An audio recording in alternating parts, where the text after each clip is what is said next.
انا عايزك تدعي لي يا شوقي. هدعي لك طبعا يا حبيبي. ربنا ان شاء الله يقومك بالسلامه لعيالك ولمراتك. وانا كمان يا عم، انت صاحبي الوحيد يا محمد، متقلقش. انا مش قلقان من العمليه، ولا حتى خايف اني اموت. انا بس لو مت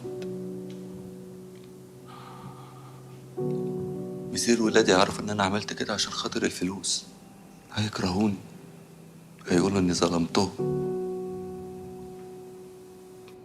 حرمتهم من ابوهم.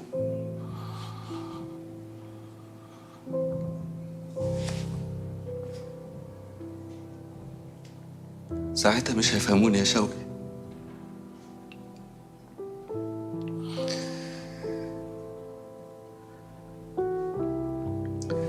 روح انت يا شوقي، يلا عشان تجيلي بدري.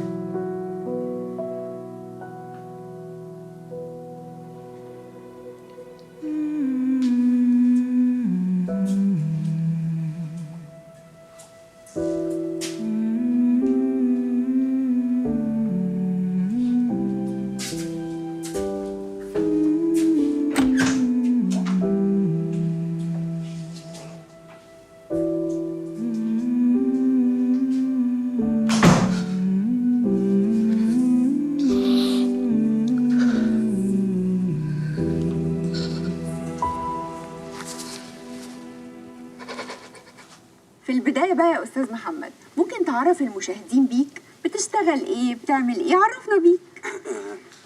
والله يا استاذ هدى مفيش، يعني انا اتفضل سيادة الوزير.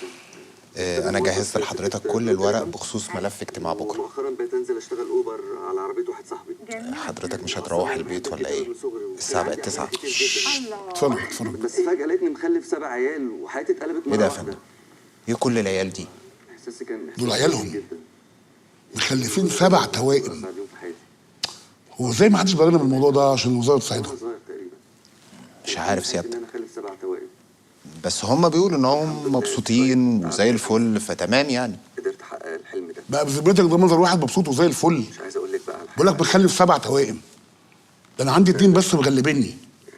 كلها مشاكل لذيذه. لا اكيد مسحورين وبان عليهم الغلب جدا. بقول لك ايه، انا عايز اقابلهم بكره قبل السفر. تمام سيادتك، أنا هجيب أرقامهم وأبلغهم، بس حضرتك هتلحق تقابلهم قبل السفر؟ انا ما بقولوش حاجه بكره بعد 1:30 صح؟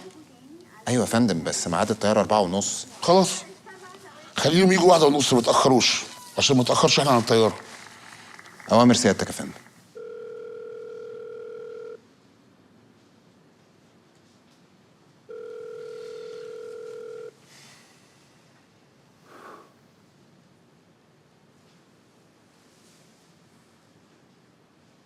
الهاتف المطلوب مغلق أو غير متاح. يمكن